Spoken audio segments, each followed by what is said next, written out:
മുത്തശ്ശാ, ഇതേതായി തിരുമേനി? മോളെ, ഇതാണ് പരുമല തിരുമേനി. വർഷങ്ങൾക്ക് മുമ്പ് ഇവിടെ ഉണ്ടായിരുന്ന ഒരു വലിയ വിശുദ്ധനാണ് അദ്ദേഹം.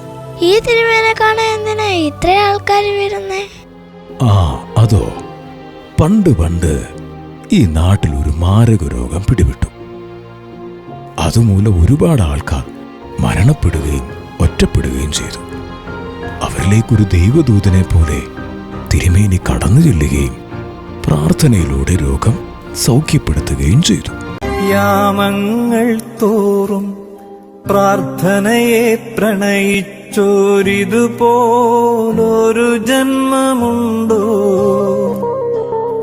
ഭോജ്യത്തെ കൈവിട്ടും ജപമുറിയിൽ ധ്യാനിച്ചും ജീവിതമിങ്ങനെയുണ്ടോ?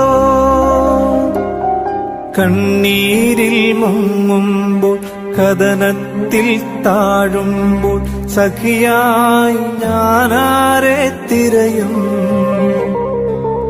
കാറ്റന്റെ തോണിയിൽ പകയോടടുക്കുമ്പോൾ തുഴയെറിയാനാ പുണ്യതാതൻ.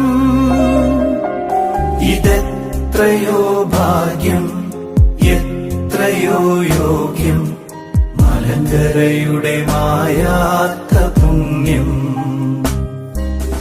കഥയല്ലിതു പതികന്റെ വ്യധമാറിയ ചരിതം.